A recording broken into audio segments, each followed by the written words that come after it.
La gran noticia del día, como lo decíamos ahora en las tendencias de redes sociales, tiene que ver con la renuncia de la ministra de Minas, Irene Vélez, porque son muchas las cosas que sucedieron bajo su administración en ese ministerio. Y entre otras cosas, Blue Radio conoció una carta que la pueden ver ustedes si están conectados con nosotros a través de nuestro canal de YouTube, ahí en nuestras pantallas. Una carta que le enviaron las principales empresas del sector energético a la ministra Irene Vélez hace aproximadamente 8 días, Sebastián. Sí, es una carta, Camila, el 11 de julio. Se la encabezan a Gustavo Petro y Irene Vélez. El asunto se titula así: Coyuntura institucional actual del sector energético.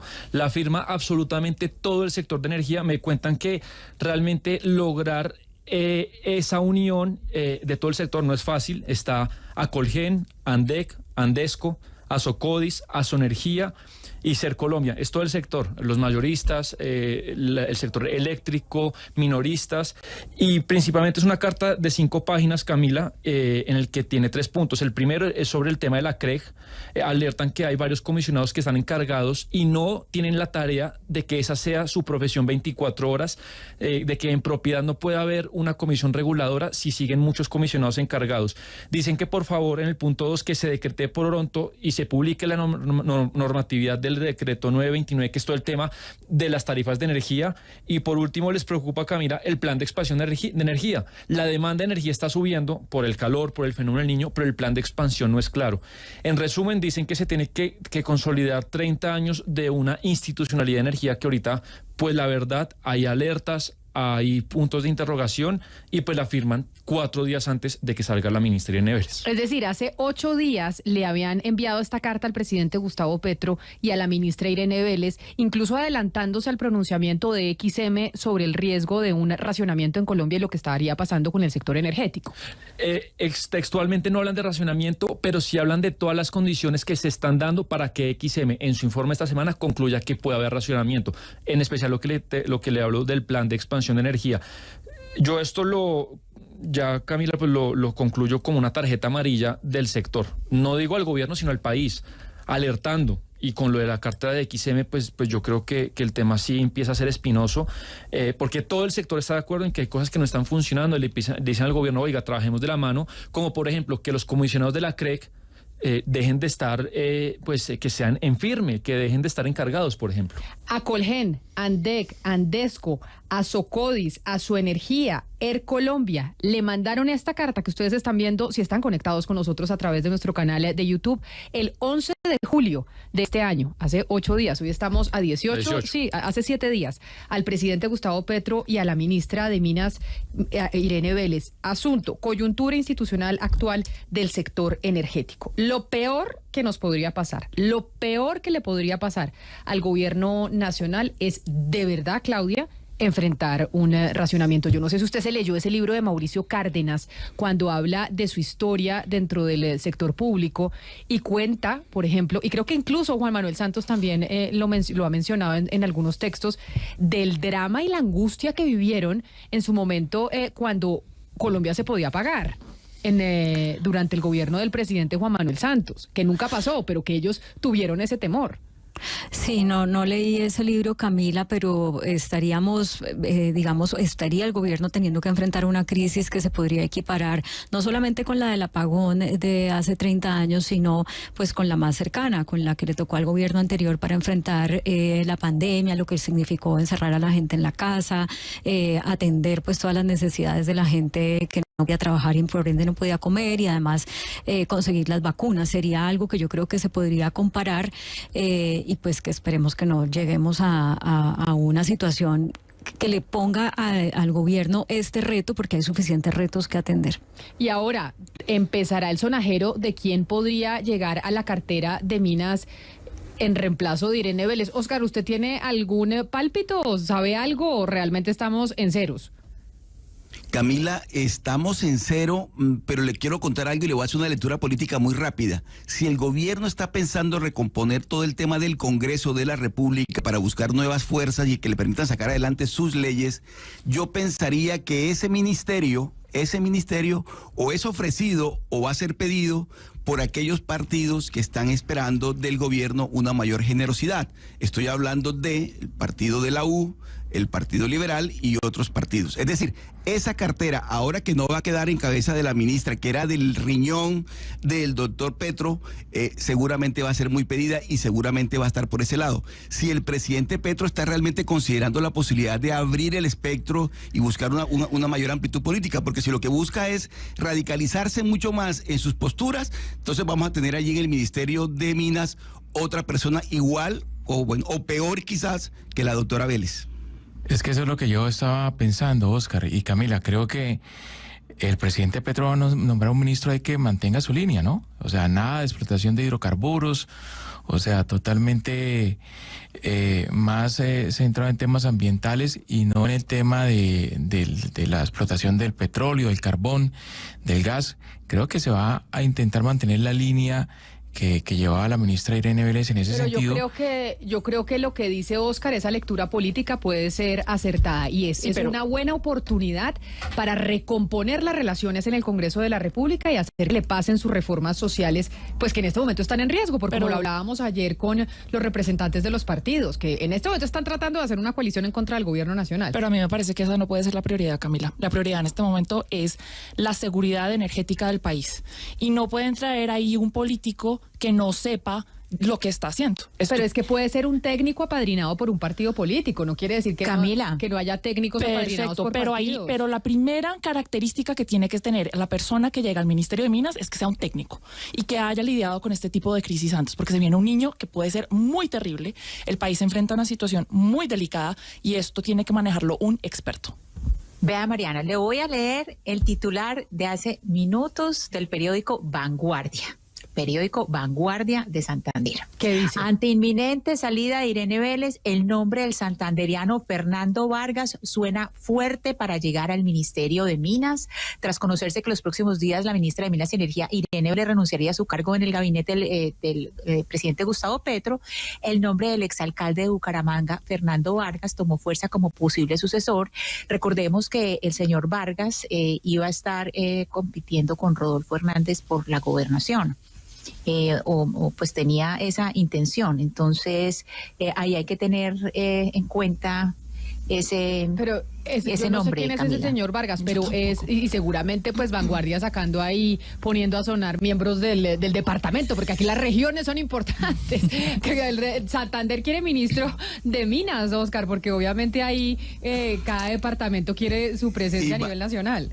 Ahora comienza la gabinetología, que es el otro deporte nacional, ¿no? Gabinetología, los nombres de los futuros ministros. Pero mire, Camila, a propósito de lo que decía Mariana, es que esos partidos políticos han tenido personas muy importantes y técnicos. Es que lo que está pensando es que todos son politiqueros y no. Hay en esos partidos políticos gente muy preparada en la región Caribe. A propósito de que ya está soltando un candidato en Santander, en la región Caribe hemos tenido ministros de Minas muy buenos, competentes y técnicos. Usted está diciendo entonces que no sea Santander, sino la región Caribe la que ponga su ministro para recomponer las relaciones en el Congreso. Todos postulando ministros, pues. Lo que digo, Camila, es que hay ministros competentes dentro de los partidos políticos, porque es que también hizo carrera ese cuento de que todos son politiqueros. Y efectivamente hay muchos politiqueros, pero también hay muchos técnicos preparados para la situación que se viene. La pregunta es ¿cómo vamos a enfrentar el fenómeno del niño y la posibilidad de que haya racionamiento, sobre todo en la región Caribe y en el país? Esa es una situación apremiante. Nos escribió un oyente muy dateado y que nos oye todos los días, agradecemos por su audiencia, que la silla vacía Ana Cristina publicó el 15 de julio, o sea, hace 3 días, que el secretario general de la presidencia, Carlos Ramón González, le ofreció el Ministerio de Minas a Fernando Vargas Mendoza, ese que dice Vanguardia Liberal, y que su solo ofrecimiento despeja la campaña por la gobernación en Santander y deja el interrogante sobre si los días de Irene Vélez están contados en el gabinete. Esto hace 3 días, decía la silla vacía. O sea, sí hay varios medios que han mencionado al señor Vargas como posible reemplazo de la ministra Irene Vélez. La pregunta es, ¿el señor qué tanto sabe del sector? Exacto, Camila, y hay otra pregunta, perdón, Claudia, importante, y es que Fernando Vargas está inhabilitado para ejercer cargos públicos por una sanción disciplinaria que le impuso la Procuraduría en agosto del año 2011. El Ministerio Público lo destituyó e inhabilitó para ejercer cargos públicos por 10 años, pero esa sanción pues sería levantada ahora en julio por vencimiento de términos. Entonces, ese es el personaje central, pues por ahora, y él pues tiene cercanías con algunos personajes del Partido Conservador, como Juan Diego Gómez, pero pues por ahora ese es un nombre que suena. Aquí hay otra lectura política, y es que increíblemente el petrismo va a terminar apoyando a Rodolfo Hernández en la gobernación de Santander. Es que la dinámica es política y se mueve de forma importante. Claro. No, porque Carlos Ramón González le ofrece a Vargas ese ministerio para despejarle el camino a Rodolfo Hernández, y termina el petrismo pues unido con el ingeniero. Es que es por eso. Exactamente. Es que mucha gente ha dicho que justamente lo que hizo Rodolfo Hernández fue facilitarle a Petro que él ganara. O sea, que nos puede estar extrañando de eso. O sea, claro, es quitarle del camino a Rodolfo Hernández a su principal competidor. Entonces, obviamente que le están haciendo el favor a Rodolfo Hernández. Es una jugada de ajedrez perfecta. Hildebrando Vélez, el papá de la ministra Irene Vélez, en defensa de su hija, porque pues aquí lo que sí es cierto es que Hildebrando Vélez, yo quisiese un papá así, un papá que me consiguiera tanto trabajo y que estuviera siempre tan pendiente de mi vida profesional. No, de verdad, porque a mí mi papá no me consiguió ningún trabajo y me encantaría que lo hiciera. Pero Hildebrando Vélez, a través de su cuenta de Twitter, pone una imagen como, les encanta poner imágenes como las de Obama ahora a los ministros. Acuerden que como la ministra Carolina Corcho también tuvo una en su cuenta de Instagram. Exacto. Sí, como heroica. Como heroica, pero es como una moda de los políticos. Pues pone don Hildebrando Vélez en su cuenta de Twitter, Irene Vélez 1. Campeona nacional de nado sincronizado. Yo no sabía que, bueno, el deporte es importante y le da a uno mucha disciplina en la vida. 2, pero en serio, los gringos, es cierto. Usted los tiene gringos razón. dan todas las becas a los que son deportistas, de verdad que eso sí demuestra un carácter. Y dan becas, pero también porque vende muchas boleticas y eso trae plata. Eso también es un tema. Pero bueno, siga. Premio Nacional de Cuento Corto. O sea, escribe la ministra Irene Vélez también. Es creativa. 3, mejor ICFES femenino en el Colegio Pedagógico Nacional. 4, tesis meritoria. 5, beca Caldas Jóvenes Docentes. 6, docente titular más joven de Univalle. 7, beca Fulbright de postdoctorado. Estamos contigo, pone Hildebrando en la imagen de su ministra, de su hija, ministra saliente Irene Vélez. Pues uno entiende, ay, perdón, Camila, uno entiende el dolor de padre cuando a su hija se le están criticando de la manera como se le está criticando a la ministra, y todo eso es pues plausible. Obviamente es que nunca nadie ha dicho que la ministra no sea inteligente y que no sea brillante. La crítica va por el lado de que ella aceptó una cartera para la cual nada de eso que él narra ahí le daba credenciales, pero seguramente sería brillante, no sé, en otra cartera o en otro cargo. Sí, bueno, pero un papá defiende a su hija, pero yo quisiera que los míos me defendieran así y me ayudaran tanto profesionalmente. Pero sobre lo que hablábamos de cómo el reemplazo de Irene Vélez puede recomponer o puede ayudar al gobierno nacional a recomponer su mayoría en el Congreso de la República, hay una reforma que venimos hablando desde hace algunas semanas, que es una de las reformas sociales importantes del gobierno del presidente Gustavo Petro, y es la reforma a la educación. El 20 de julio ya anunció la ministra Aurora Vergara que entregará y radicará el jueves en el Congreso de la República la primera versión del proyecto de reforma a la Ley 30 de 1992, que es la reforma a la educación superior en nuestro país. Desde hace algunas semanas el Ministerio ha venido promoviendo unos espacios de diálogo con diferentes actores para lograr pues un consenso frente a esta reforma a la educación, que es llevar la educación pública con calidad a todos los rincones del país. De hecho, oigamos lo que dijo la ministra de Educación Aurora Vergara el 25 de mayo, cuando habló del que sería el pilar fundamental de la reforma a la Ley 30 que van a presentar este jueves en el Congreso de la República. La reforma a la Ley 30 posibilita, cuando ingresan al sistema de educación superior, en educación todos los cambios son de largo plazo. Realmente lo que estamos viendo en este momento son los resultados de años de decisiones que impactan el acceso al sistema.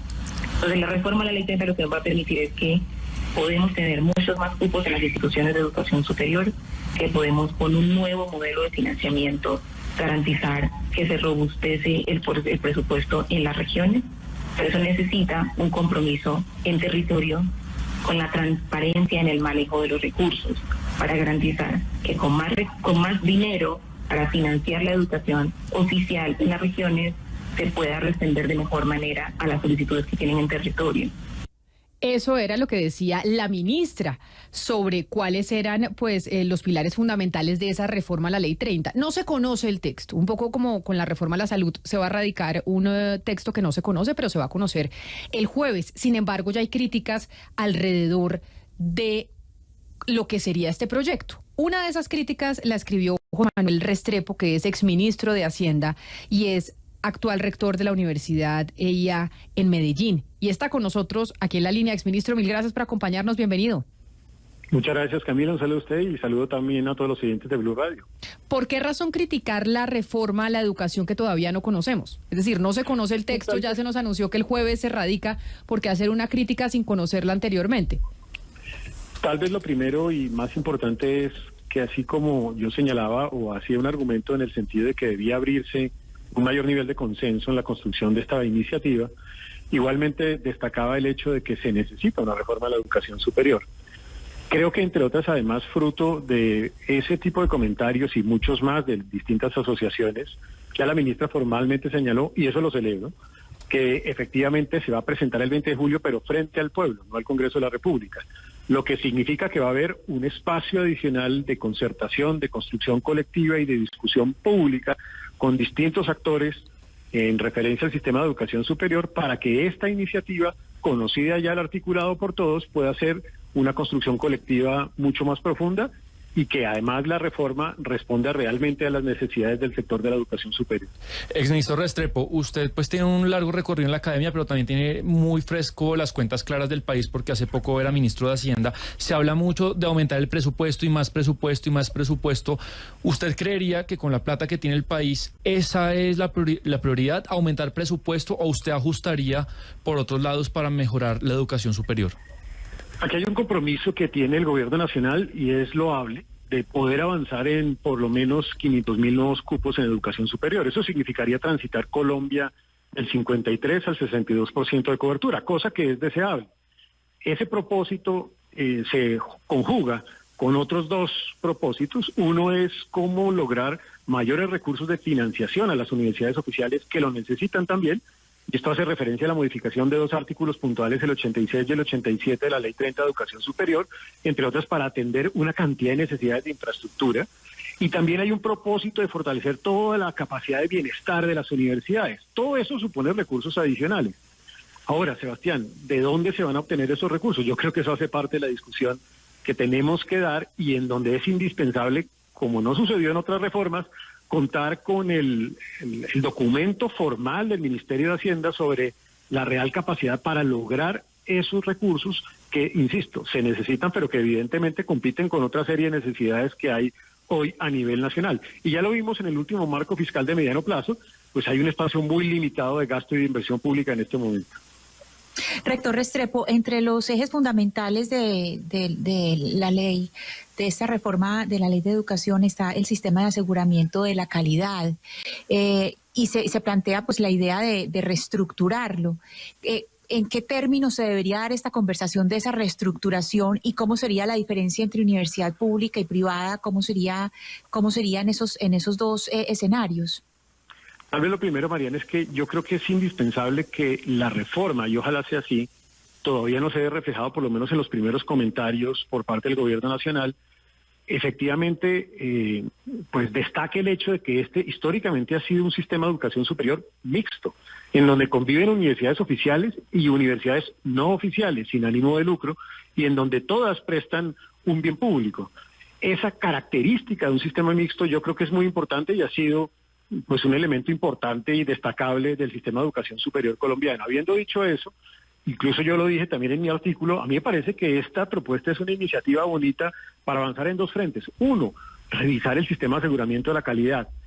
Parte de ese sistema de aseguramiento de la calidad pues tiene bastante tiempo ya en operación y el sistema de educación superior ha cambiado en Colombia y en el mundo. Y dos, cómo facilitar la innovación de programas académicos. Es que no tiene ningún sentido, como hoy sucede, que cuando uno crea en una universidad un programa nuevo eso puede llegar a durar hasta 3 años en procesos de aprobación. Eso no tiene ninguna presentación. Ese modelo no convive con la necesidad de innovar en educación superior, y hoy la dinámica del conocimiento es tal que se necesitan mecanismos que faciliten esos procesos de innovación. Y simultáneamente un sistema de aseguramiento de la calidad que reconozca hoy también diversidad dentro del sistema de educación superior. Hay instituciones de distintos tipos, técnicas, tecnológicas, universitarias, universidades. La calidad no es una sola en el modelo universitario colombiano o el modelo de educación superior colombiano. Entonces yo siento que la reforma es una oportunidad para avanzar por lo menos en esos dos frentes también, reconociendo que este es un sistema mixto. Pero entonces usted reconoce, doctor Restrepo, que con la ministra actual, Aurora Vergara, sí hay esa posibilidad desde las universidades de hacer un diálogo y de presentar una reforma que coincida en todos los sectores, que sea la mejor para mejorar la educación superior en el país. Un poco haciendo la comparación con lo que pasó con la reforma a la salud. ¿Usted cree que esta sí hay una posibilidad mayor de que salga una reforma consensuada? Conociendo a la ministra Vergara, creo que ella está abierta a la construcción de consensos y de diálogo. Y entre otras, además, la respuesta que dio a las conversaciones que tuvo recientemente con las universidades no oficiales y también con otros actores del sistema de educación superior colombiano, al responder que se abre entonces esa discusión sin la presentación formal al Congreso de la República el 20 de julio, pero ya con texto formal de la reforma de la educación superior, me parece que es muy destacable y demuestra el ánimo y el espíritu que tiene la ministra Vergara para construir ese consenso. Doctor Restrepo, exministro de Hacienda y además actual rector de la universidad, ella en Medellín, mil gracias por estar con nosotros y hablarnos de esa columna que escribió usted precisamente sobre este tema, la reforma a la educación que va a presentar el Gobierno Nacional el jueves 20 de julio en la instalación del Congreso Nacional. Feliz día. Muchas gracias. Un saludo, Camila. Y precisamente vámonos para el Congreso, 12 del día, 39 minutos, a hablar con la representante de la Cámara, Jennifer Pedraza, que fue líder estudiantil, que empezó su carrera política siendo líder estudiantil y manifestándose en las calles, y hoy está en la Cámara de Representantes. Representante Pedraza, bienvenida. Hola Camila, buenas tardes para todas y para todos. Mil gracias por estar con nosotros. ¿En dónde anda? La veo que no está en Colombia, está como en España, ¿me da la impresión? No, estoy en Bélgica porque me invitaron a un foro para hablar de las relaciones comerciales de América Latina con la Unión Europea en el marco de la CELAC y en el marco de la discusión del Tratado de Libre Comercio entre la Unión Europea y el Mercosur. Ah, o sea que estaba usted con el presidente, estaba usted también con el presidente y con la delegación. No, este es un foro como paralelo, de hecho con una perspectiva un poco más crítica frente a lo que ha planteado la Unión Europea. Este fue un foro convocado y financiado por los sectores como críticos del Parlamento Europeo. Estamos hablando del Partido Verde, del sector socialdemócrata y de la izquierda del Parlamento Europeo. Así que no estoy contenta porque ahí ya había algunos decir, no, claro, que el presidente, pero no, nada que ver. Bueno, representante, no le quito mucho tiempo. Quiero preguntarle por la reforma a la educación. Ya anunció la ministra Aurora Vergara que la va a presentar el jueves. Ya el texto, se están haciendo reuniones con estudiantes, con gente del sector, pero pues han salido críticas, como por ejemplo la que acabamos de escuchar del exministro José Manuel Restrepo, también de rector de una universidad. Leímos también a Moisés Wasserman hablando del tema de la reforma a la educación, que tal vez esta reforma no soluciona lo que necesita la educación superior. Quiero preguntarle su opinión, porque usted está en la Cámara y esto va a empezar por Cámara y además ese es su sector y de donde usted proviene. ¿Qué sabe de la reforma a la educación superior? Bueno, Camila, lo primero es celebrar que no se vaya a radicar un documento cualquiera el 20 de julio, porque eso la verdad nos enseña a todas y a todos de los pelos en el sector del movimiento, pues por la educación superior como un derecho fundamental.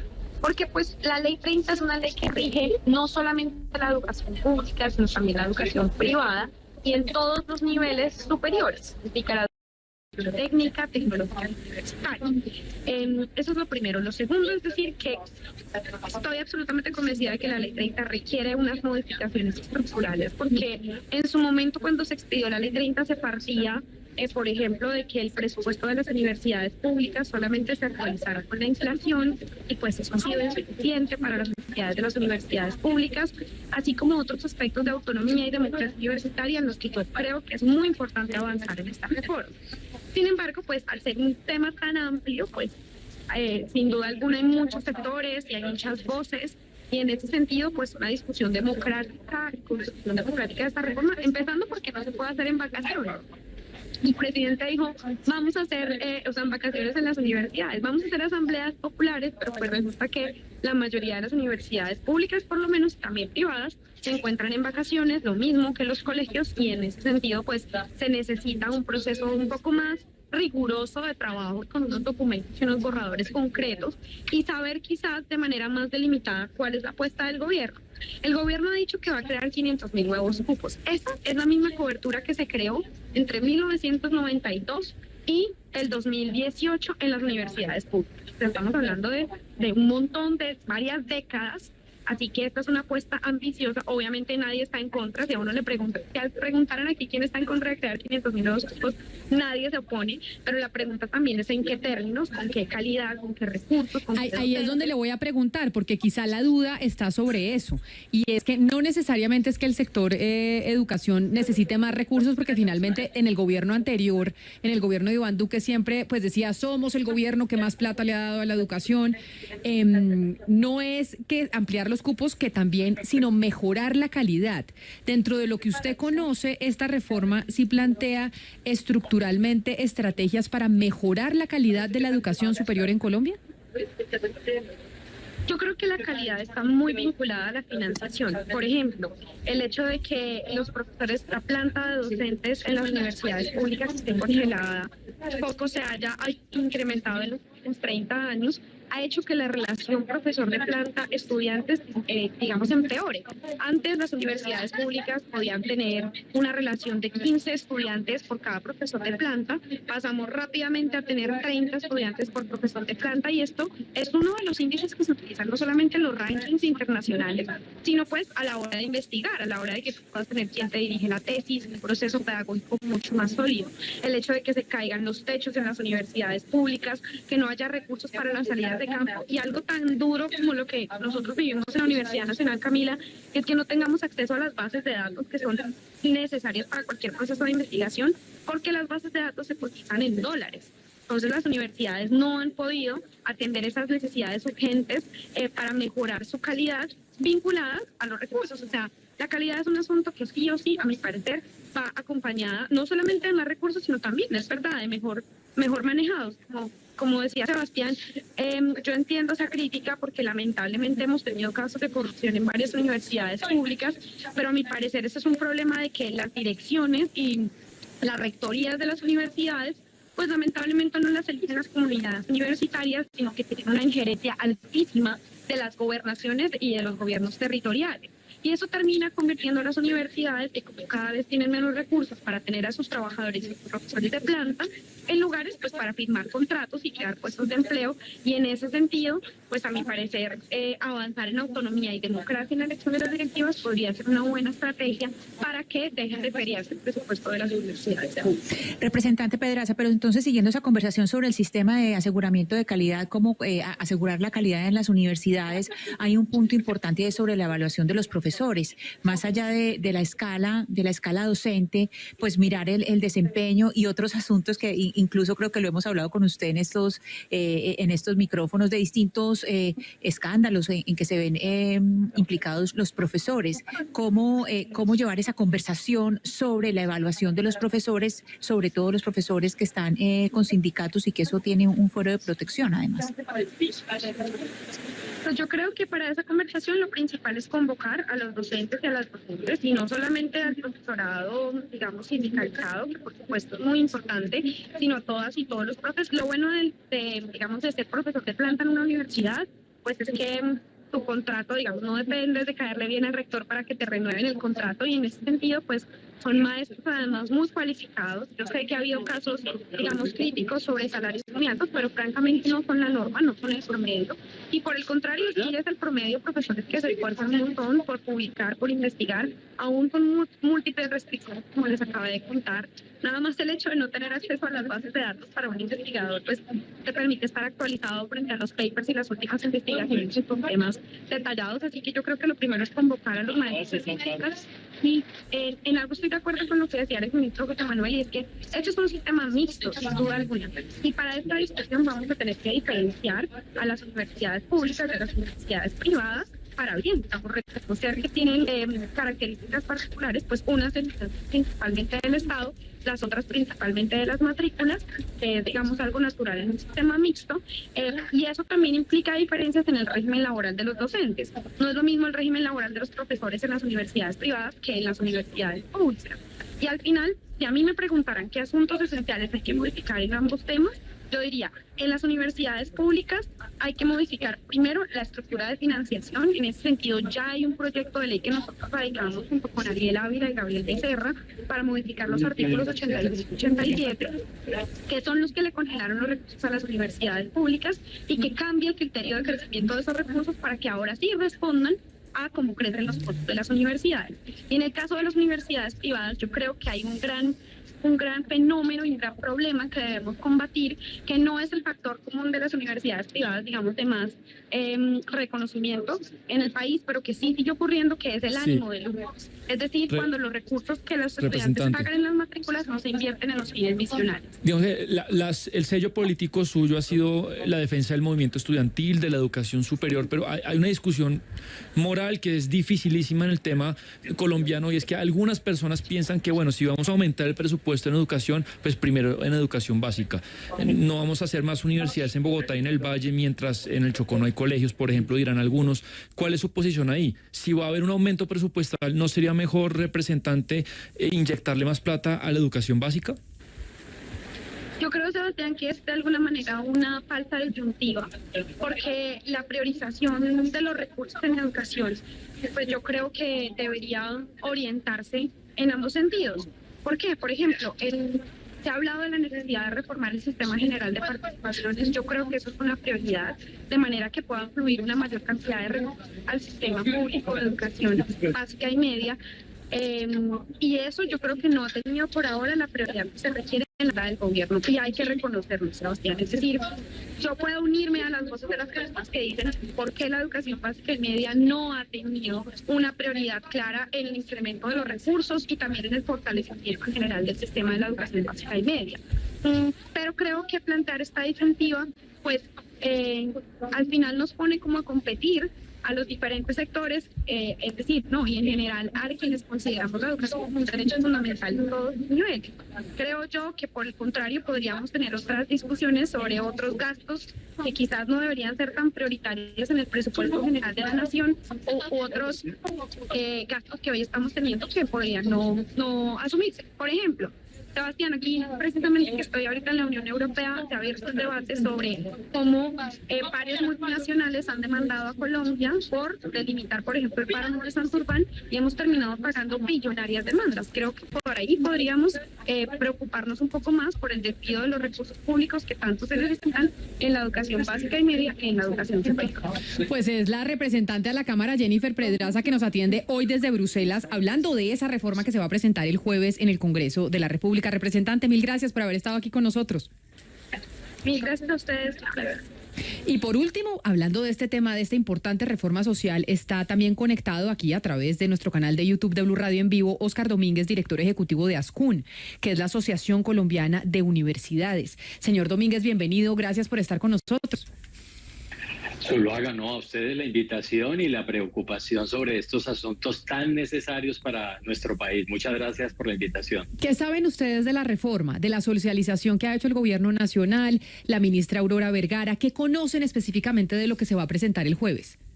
Camila, una línea de tiempo que abona a lo que ya nuestro rector y la honorable representante han planteado. Como supimos, el 14 de mayo, para ser más exactos, o en mayo, el presidente del gobierno, el Congreso de la República aprueba el Plan Nacional de Desarrollo, y uno de los artículos que trae el Plan Nacional de Desarrollo es la modificación y el ajuste a la Ley 30, a la reforma a la Ley 30. El 10 de mayo, en la locución presidencial, el presidente anuncia una reforma participativa de la Ley 30 que tendría que ser presentada el 20 de julio. Efectivamente, el tránsito que nosotros encontramos en esa hoja de ruta incluyó unas participaciones parciales de algún grupo de un sector o de sectores de estudiantes que fueron convocados en unas asambleas donde pudieron concurrir y dar sus opiniones respecto de lo que debería ser una reforma a la Ley 30 del 92. En ningún otro sector sector académico y población alguna, hemos conocido entonces el articulado que nos podría llevar a una reflexión que requiere una norma de estas características que se ha mantenido vigente por los últimos 30 años y que, como ustedes bien lo han podido oír de la mano del rector y de la representante, requiere hacer unos ajustes que resuelvan temas estructurales de la educación superior en Colombia. Nos complace mucho, para cerrar, que la señora ministra anunciara ayer que no se va a presentar un articulado al Congreso de la República el 20 de julio, sino que se conocerá, se socializará el documento que han elaborado producto de estos encuentros, incluidos los encuentros que tuvo con nosotros hace un par de días. Ya sabemos, director Domínguez, que no hay un articulado, pero ustedes, como acaba de decir, han tenido reuniones con la ministra.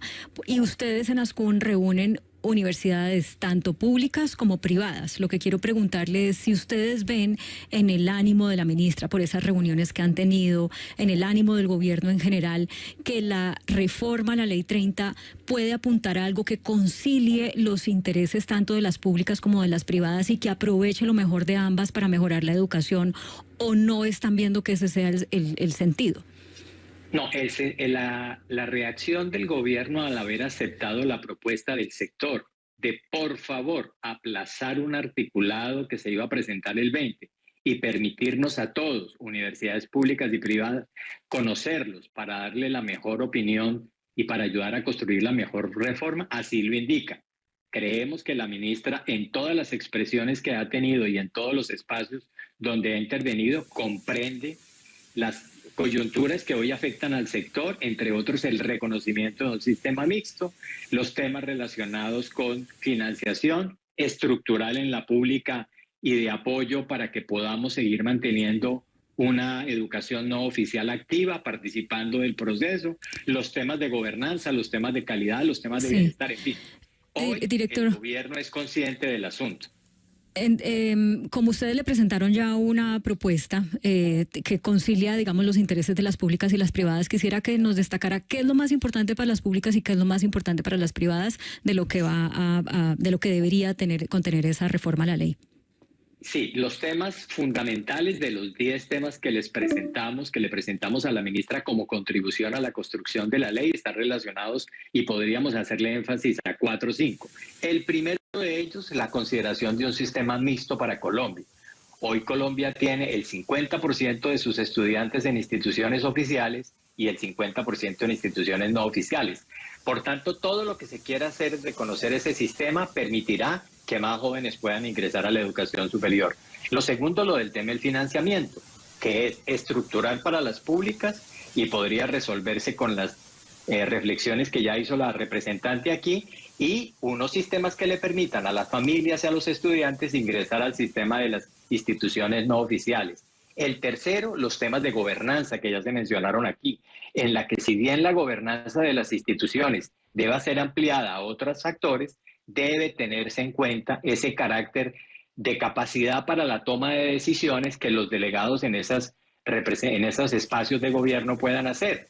1/4, sin duda, es mejorar todos los temas de calidad que le permita a las instituciones que ya han sido acreditadas institucionalmente, que tienen, en virtud de su autonomía, capacidad de desempeñarse, poder hacer muchas acciones que le permitan responder rápidamente a las exigencias de las necesidades académicas, que, como bien lo mencionó el señor rector, a veces demoran hasta 3 años para hacer esa oferta. Y todos los temas relacionados con inclusión en territorio y bienestar universitario. De manera muy resumida, creo que en la medida de lo que ha presentado Ascún y que ha sido de buen recibo por el gobierno, ahí están los ejes a través de los cuales, ahora que conozcamos el articulado, vamos a tener la posibilidad de contribuir a un buen articulado. Pues me parece interesante lo que usted dice y qué bueno escuchar que este es el ambiente para la presentación de la reforma el jueves en el Congreso de la República. Don Óscar Domínguez, director ejecutivo de Ascún, gracias por regalarnos estos minutos y por haber sido, ahí sí, tan explicativo y tan académico en darnos los detalles de la reforma que se piensa presentar por parte del Gobierno Nacional. A usted un feliz día. Gracias, Camila. A ustedes muchas gracias.